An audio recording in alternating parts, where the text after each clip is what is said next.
Hi everyone, I'm Vaishali. I have Laureen and Alex with me, and today we'll be talking about malpractice and unethical conduct and the strategies for prevention. This chapter talks about the concepts of malpractice and unethical conduct in social work, as well as the impact on clients and their trust in our profession. It reminds us that ethics and accountability are the foundations of a good practice. When we talk about malpractices or unethical conduct, we are really talking about what can happen when a social worker forgets the heart of the profession, meaning its values and standards. Malpractices is when a mistake or poor decision ends up harming a client. It might be something like not keeping proper documentation, missing a safety concern, or not giving the right kind of help when someone really needs it. Unethical conduct goes up one step further when we cross the clear boundaries set by the NASW Code of Ethics. That could mean sharing private information about a client, getting too personally involved, or treating someone unfairly because of some biases. These actions don't just affect one person, it can hurt the reputation of all social workers and make people lose their faith in the help we have to offer. Hence, it's not about fear or punishment, it's about learning how to do better. As future social workers, our responsibility is to care with honesty, respect, and compassion while always protecting the people we serve and the values that define who we are. These six values are really the heart and soul of social work. They guide us in everything we do. First, service reminds us that our clients always comes first. It's about helping others with genuine concern and making their well-being our top priority. Second, integrity is always about honesty and trust. When we are open and truthful, clients feel safe with us, and that trust becomes the foundation of every helping relationship. Third, competence means knowing what we are trained for and being willing to keep learning. It's understanding our limitations and always striving to give the best support to our client. Fourth, dignity and worth reminds us that every single person deserves respect no matter where they come from or what they have been through. We see their value always. Fifth, human relationship shows us that real world change happens through connections. When we take the time to listen and build trust, that's when healing happens. And the last, social justice is about standing up for what is right, not just for one person, but for the entire community. It's making sure fairness and equality is giving utmost importance. All these values together keeps us grounded, ethical, and compassionate. When we talk about malpractice, it's really about moments when our action or sometimes inaction don't meet the professional standards.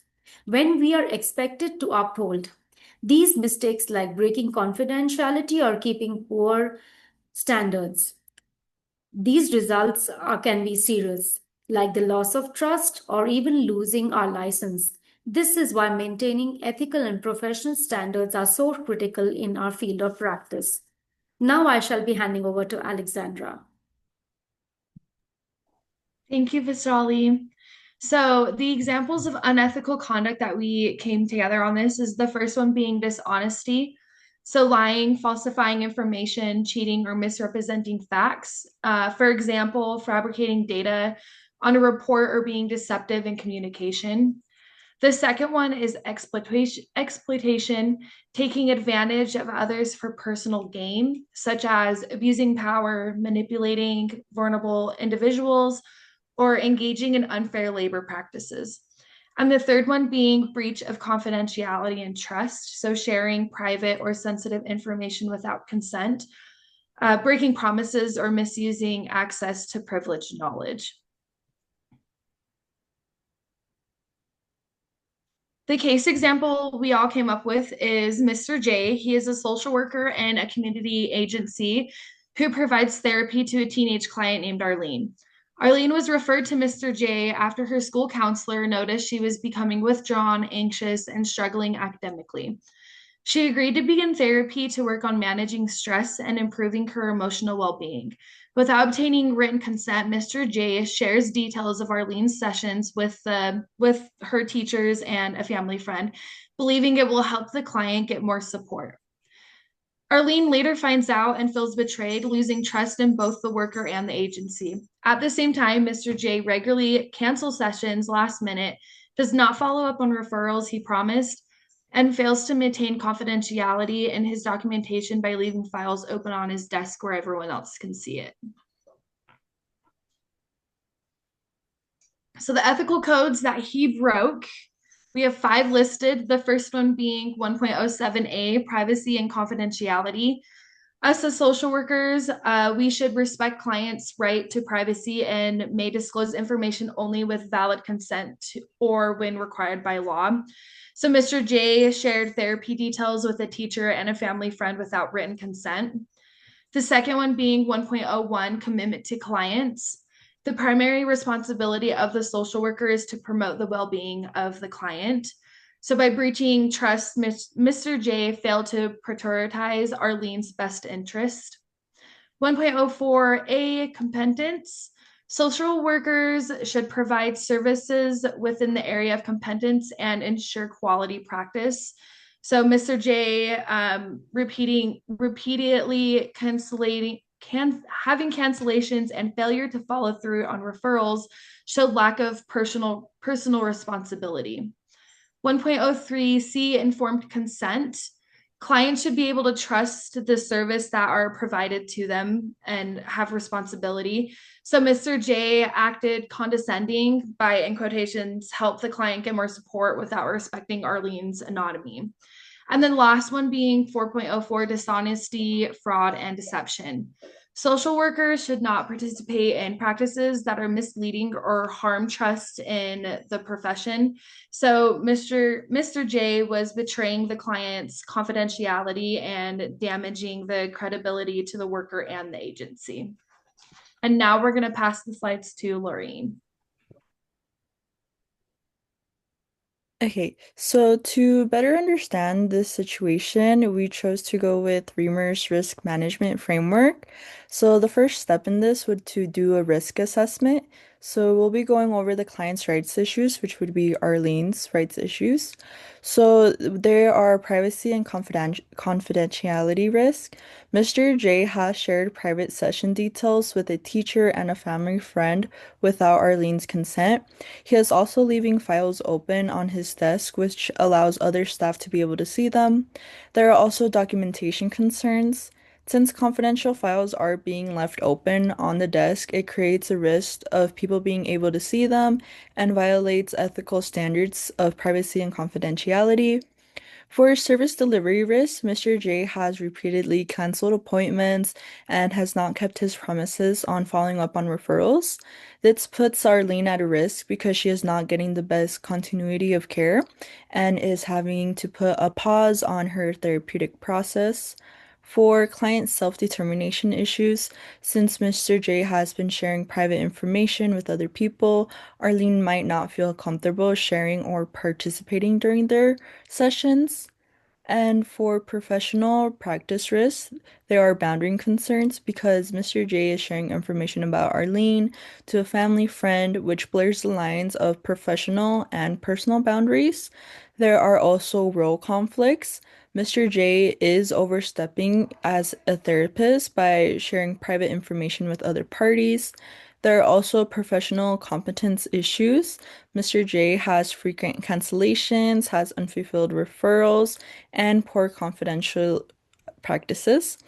There are also informed consent challenges. Mr. J has never written informed consent from Marlene before disclosing her private information with other people.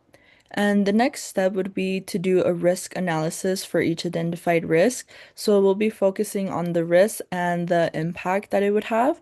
So for a breach of confidentiality, there is a high impact for client harm and legal liability. For documentation security, there's a high impact for privacy breach and reputational harm. There is also inconsistent treatment, which is the cancellations and referrals that he is not following up through, which is a high impact on the client disengagement and leads to unmet client needs. There are also boundary crossings, which is a high impact for loss of trust and complaint on Mr. J's part.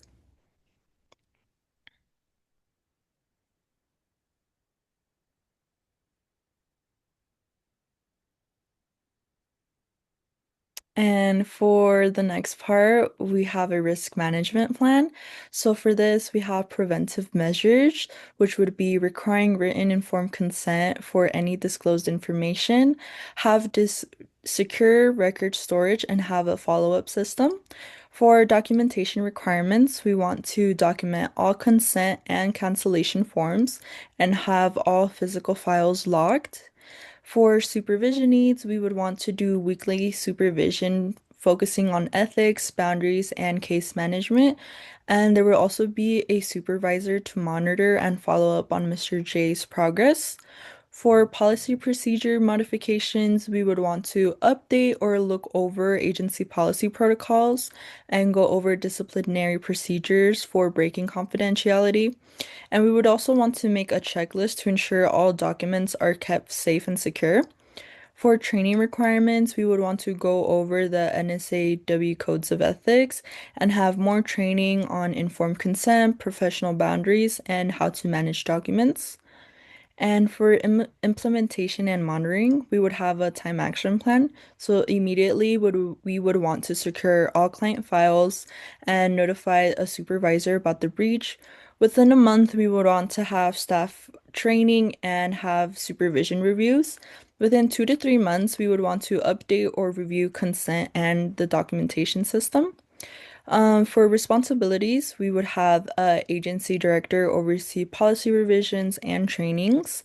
An agency supervisor would monitor and evaluate Mr. J's progress. And for Mr. J, we would want him to complete an ethics training course, follow supervisor's plans, and document his process. For monitoring methods, we would want monthly supervision reports and client feedback forms from Mr. J's clients.